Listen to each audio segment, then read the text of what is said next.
অন্তর্বর্তীকালীন সরকারের উপদেষ্টা পদ থেকে মঙ্গলবার দুপুরে পদত্যাগ করেছেন নাহিদ ইসলাম।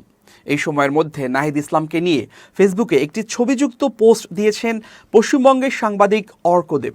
অর্কদেবের ভেরিফাইড ফেসবুক আইডিতে দেয়া পোস্টটি হুবহু তুলে ধরা হলো। নাহিদ ইসলামের সঙ্গে এই ছবিটা যখন উঠছে তখন ঘড়ির কাঁটায় বাংলাদেশ সময় রাত 1:10। তার আগে 1.5 ঘন্টা কথা হয়েছে আমাদের নানা বিষয়ে। নাহিদ ধীর স্থির, বক্তব্যে অবিচল, তর্কে নিরুত্তাপ। কথার মাঝে আমার চোখে ভেসে ওঠে নাহিদের রক্ত জমাট বাঁধা হাত পায়ের ছবি। 22শে জুলাইয়ের সেই প্রতিবেদন, যেখানে জানা যায় তুলে নিয়ে গিয়ে অত্যাচার করার পর চোখ হাত পা বেঁধে রাস্তায় ওকে ফেলে রাখা হয়। এই ঘটনা যারা ভুলে যেতে চায় আমি তাদের সন্দেহ করি। নাহিদ সেদিন মরেনি, বেঁচে গেছে।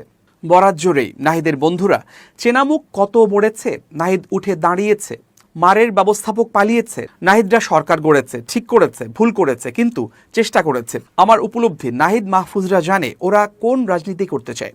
ওদের আত্মপ্রশ্ন আছে, নিজেকে জানার অহংও আছে। পুরনো ছকের ভাবনায় ওদের এই বোঝাপড়াকে পড়া যাবে না।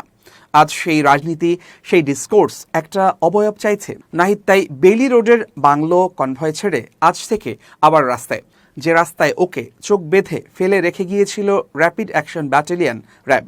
নাহিদ এই যে বিরুদ্ধবাদীর চোখ বেঁধে ফেলা, আসলে এর উল্টো পথে হাঁটা শুরু আজ থেকে। মনে পড়ছে আপনার কালশিটে, মনে পড়ছে ব্যাডমিন্টন কোর্টে দাঁড়িয়ে আপনার স্বগতোক্তি। তাই নতুন একটা বাসা খুঁজতে হবে।